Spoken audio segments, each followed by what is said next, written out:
meus irmãos e minhas irmãs, a graça e a paz de nosso Senhor Jesus Cristo estejam sempre convosco. Hoje, segunda-feira, dia 26 de maio, vamos novamente bendizer e agradecer ao Senhor por tudo que Ele tem feito na nossa vida. Todas as vezes onde Ele providencia aquilo que nos falta. Iniciando pelo dom da vida, da saúde, do trabalho, do discernimento e também do amor. Mais uma vez, iniciamos em nome do Pai, e do Filho e do Espírito Santo. Amém. Proclamação do Evangelho de Jesus Cristo segundo João. Glória a vós, Senhor. Naquele tempo, disse Jesus aos seus discípulos: Quando vier o defensor que eu vos mandarei da parte do Pai, o Espírito da verdade que procede do Pai, ele dará testemunho de mim. E vós também dareis testemunho, porque estáis comigo desde o começo. Eu vos disse estas coisas para que a vossa fé não seja abalada. Expulsar-vos-ão das sinagogas, e virá a hora em que aquele que vos matar julgará estar prestando culto a Deus. Agirão assim, porque não conheceram o Pai nem a mim. Eu vos digo isto, para que vos lembreis do que eu o disse quando chegar a hora. Palavra da salvação, glória a vós, Senhor. Louvado seja nosso Senhor Jesus Cristo, para sempre seja louvado. O Evangelho de hoje ele é um convite para que nós entendamos a vinda do Espírito Santo. Ele que é o Espírito da verdade e que deverá nos consolar, nos confortar, nos fortalecer e nos reconciliar com o Senhor. É através do Espírito Santo que nós sempre vamos encontrar força e disposição para seguir nas palavras do próprio Cristo. Não devemos nos esquecer que no Evangelhos anteriores, o próprio Cristo nos disse que o Espírito Santo, além disso, ainda vai nos relembrar tudo aquilo que o próprio Cristo nos disse. E essa testemunha que nós precisamos dar a respeito de Cristo não é apenas com palavras, mas nós precisamos agir conforme cristãos. E neste contexto, o convite é para a nossa conversão, para a nossa transformação, para que nós melhoremos dia após dia nos ensinamentos do Pai. De nada adianta eu falar que sou cristão católico e não agir como um cristão católico. Sabemos que é difícil viver no mundo que nós estamos hoje por conta da questão da secularização, que significa que as pessoas estão sendo deixadas de lado em detrimento das coisas. E o Evangelho vem na direção totalmente oposta a isto, dizendo que importantes são as pessoas e as coisas não. No próprio Evangelho diz que as coisas todas passarão, mas a palavra de Deus não passará. Ela permanecerá conosco. E aí, se nós entendermos que a palavra foi escrita muitos anos atrás, mas ela ainda hoje é atualizada, significa que é realmente uma palavra viva que nós lemos todos os dias na Sagrada Escritura. E se nós colocarmos que nós estamos num mundo, porque a igreja está inserida no mundo, desafios vão haver todos os dias. Tribulações vão estar sempre por perto de nós. Problemas sempre existirão. Dores, sofrimentos, perdas, com certeza fazem parte da vida do cristão. Principalmente se nós olharmos para o próprio Cristo, que sofreu tudo isto por nós, sem nem mesmo nós merecermos. E aí fica o grande convite. Será que essa confiança que Ele pede para que nós tenhamos com Ele, será que essa perseverança que Ele pede para que nós tenhamos com Ele, essa crença nele, nós a possuímos? Se sim, parabéns para nós. Mas se não, precisamos melhorar a passos largos. Porque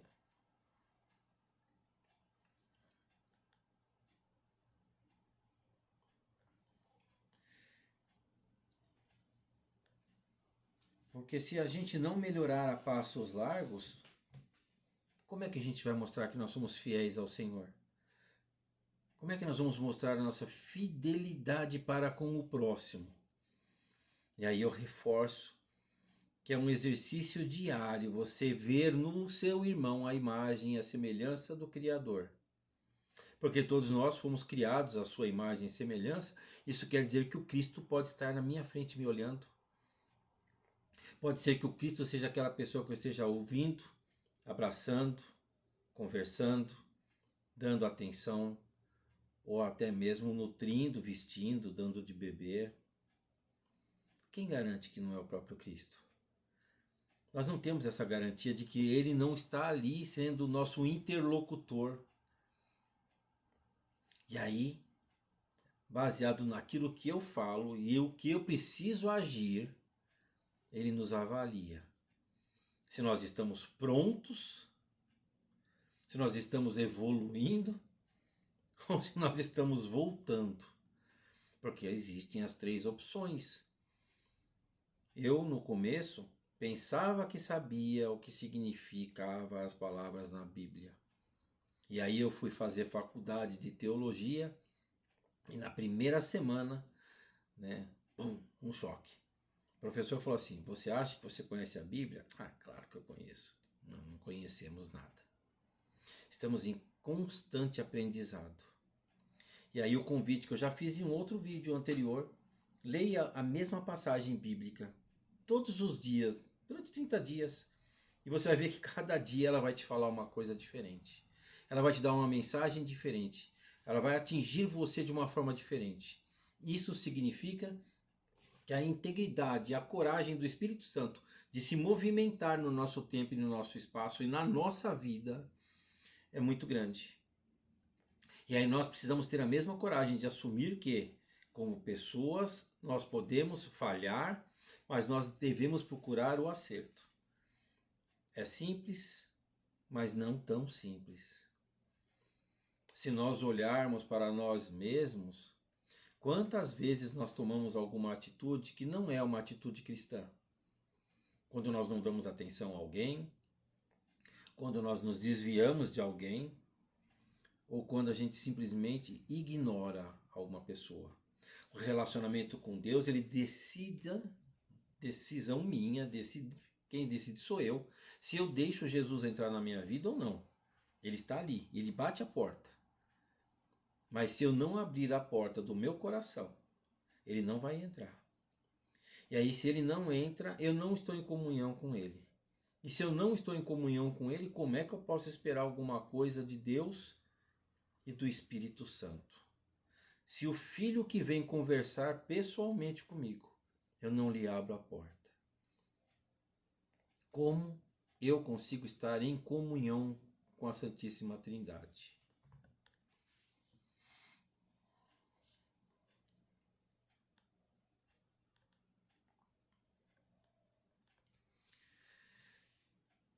E aí, eu não estando em comunhão com a Santíssima Trindade, como eu posso dizer que o meu ato de amor reflete a fidelidade poderosa do Espírito Santo em mim? Eu vejo que nós temos um problema muito sério para resolver quando a questão é fidelidade a Deus. Porque a fidelidade a Deus não se reflete apenas em eu ler a Sagrada Escritura, mas o cerne da questão é viver o que está escrito na Sagrada Escritura. O modo de vida que Jesus me pede é o que eu preciso fazer. E tantas vezes eu não faço isso.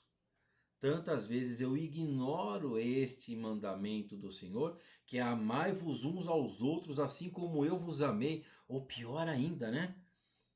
A paz que o próprio Cristo nos dá.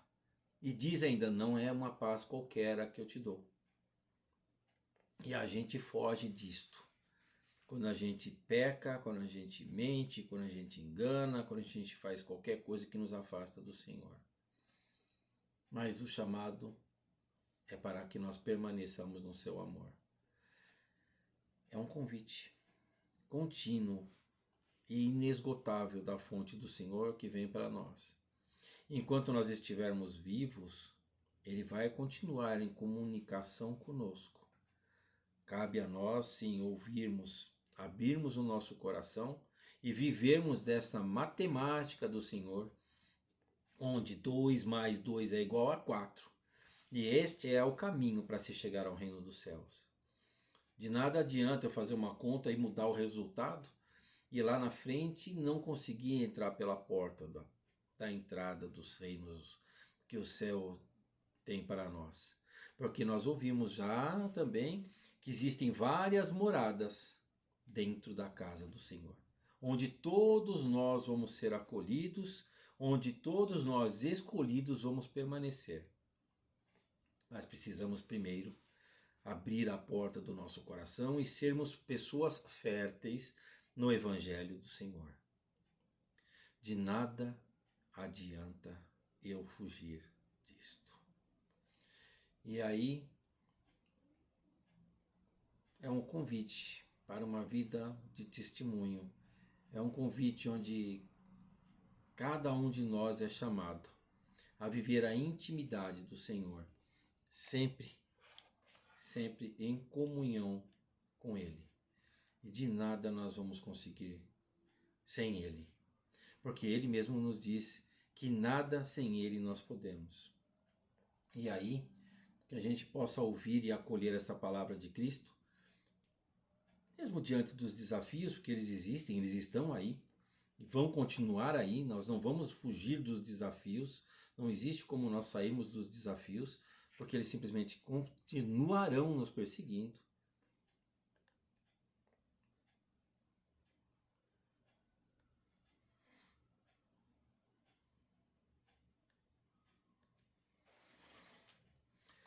E aí sim, nós pedimos que a verdade da palavra e a verdade do Evangelho, que o Espírito Santo carrega consigo, também nos traga coragem para que a nossa vida seja guiada pelo Senhor e pelo seu Espírito Santo, de modo que nós possamos viver intensamente esse amor de Cristo, mas não apenas para mim, para o mundo.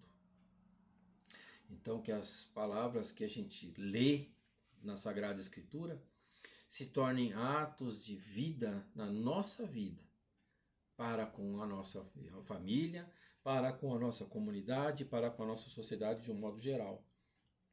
E aí, esta palavra precisa ser um louvor vivo sempre. Porque se nós não olharmos o Cristo como ele deve ser visto, que é na figura do outro, nós não vamos estar vivendo como verdadeiros cristãos.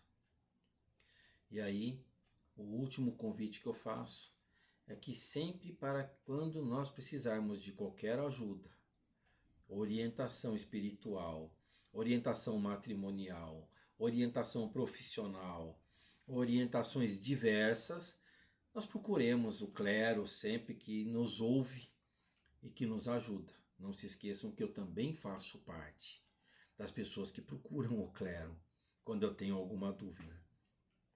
Não se esqueçam de que eu também faço parte da comunidade que é servida pelo clero, mesmo sendo um membro do clero. Ninguém vive isolado numa bolha, nem mesmo eu. E aí, que por intercessão de São Felipe Neri, que é um santo da alegria, da oração, da penitência, e de Nossa Senhora, a Maria Santíssima, desça sobre cada um de nós, as nossas famílias, a bênção de Deus Todo-Poderoso, Ele que é Pai, Filho e Espírito Santo. Amém. E jamais se esqueçam de que participar da Santa Missa não pode ser ignorado. Este vídeo que eu publico todos os dias com o Evangelho é apenas para nós atentarmos ao sagrado. Mas a vida com Cristo é na igreja. Busque a sua igreja e participe da Santa Missa, seja ela aonde for. Porque nenhum vídeo da internet vai substituir uma missa. Isso eu te garanto. E aí, se você precisar de uma orientação, nos procure. Nós estamos na Paróquia Jesus Divino Mestre. Padre Fábio, Padre Jaime, Padre Ronaldo, Padre Ramos, Padre Danilo, né, Padre Efraim, né, o Diácono Márcio e eu. Será sempre uma honra poder recebê-los na nossa casa comum.